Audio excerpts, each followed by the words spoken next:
Hello மக்களே, இன்னைக்கு இந்த வீடியோல நம்ம யாரை பத்தி பார்க்க போறோம் அப்படின்னா நம்முடைய தளபதி விஜய் அவர்களை பத்தி தான் பார்க்க போறோம். இவர் 1984 வெற்றி அப்படின்ற படத்துல குழந்தை நட்சத்திரமா அறிமுகமானாரு. அவங்க அப்பாவான S.A. சந்திரசேகர் அவங்க டைரக்ஷன்ல. அதுக்கப்புறம் 1992 நாளைய தீர்ப்பு அப்படின்ற படத்து மூலமா ஹீரோவா அறிமுகமானார். அப்ப இவரு நிறைய விமர்சனங்களை சந்திச்சாரு. அவ்வளவு சீக்கிரம் யாரும் நமக்கு சிவப்பு கம்பளம் வச்சிட மாட்டாங்கல்ல. லுக் வாரிசா நிறைய விமர்சனங்களை சந்திச்சாரு. மூஞ்சி சரியில்லை, இந்த மூஞ்செல்லாம் காசு கொடுத்து பார்க்கணுமா அப்படியெல்லாம். டைரக்டரோட பையன் நடிக்க வந்துடுறதா அந்த மாதிரி எல்லாம் விமர்சனங்களை பார்த்தாரு. இதனால ஒரு தோண்டு போயிட்டாரா, இன்ட்ரெஸ்ட் விட்டு போயிட்டாரான்னு கேட்டீங்கன்னா அது கிடையவே கிடையாது. தன்னோட விடாமுயற்சியால முயற்சி பண்ணிக்கிட்டே இருந்தார். இவருடைய கெரியர் பெஸ்ட் ஃபிலிம் அப்படி எடுத்துக்கிட்டீங்கன்னா பூவே உனக்காக, துல்லாதவனும் துள்ளும், காதலுக்கு மரியாதை, கண்ணுக்குள் நிலவு, இது எல்லாமே இவருடைய கெரியர் பெஸ்ட் ஃபிலிம். இவருடைய ஆக்ஷன் படங்கள்னு பார்த்துக்கிட்டீங்கன்னா திருமலை, பகவதி, கில்லி, மதுரை, இதெல்லாமே இவருடைய ஆக்ஷன் திரைப்படங்கள். இவரு சினிமாவையும் தாண்டி, அதாவது சினிமா விட்டு விலகி இவரு கடந்த 2024 ஆண்டு பிப்ரவரி 2 அன்னைக்கு தமிழக வெற்றி கழகம் என்ற புது கட்சியை ஸ்டார்ட் பண்ணார். அப்புறம் நிறைய தடைகளை மீறி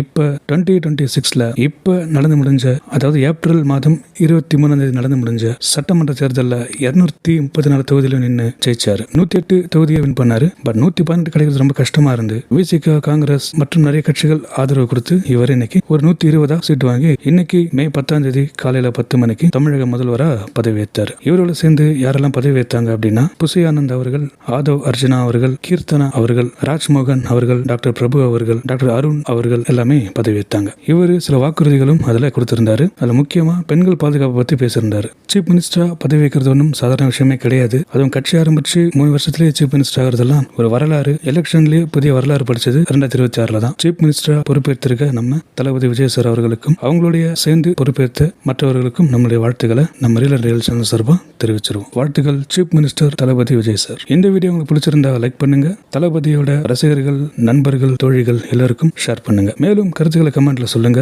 தளபதி விஜய் நடிச்ச படங்கள்ல என்னென்ன படங்கள் பிடிக்கும்ன்றதையும், அவர் பாடின பாடல்கள்ல என்னென்ன பாடல்கள் பிடிக்கும்ன்றதையும், அவர் படங்கள்ல திருமலை, பகவதி மாதிரி, கில்லி மாதிரி ஆக்ஷன் படம் பிடிக்குமான்றதையும், ஷாஜகான், காதலுக்கு மரியாதை, பூவே உனக்காக லவ் சப்ஜெக்ட் பிடிக்குமான்றதையும் மறக்காம கமெண்ட்ல சொல்லுங்க. மேலும் தளபதி பத்தி நான் ஏதாவது சொல்ல மறந்துருந்தா அதையும் கமெண்ட்ல சொல்லுங்க. மேலும் அப்டேட்ஸை தெரிஞ்சுக்க நம்ம ரியல் சேனலை மறக்காம சப்ஸ்கிரைப் பண்ணிக்கங்க. உங்களிடமிருந்து விடைபெறுவது உங்கள் சினி ஜோஷ். ஒரு பேரே வரலாறு, அழிச்சாலும் அழியாது அவன்தானே ஜனநாயகன்.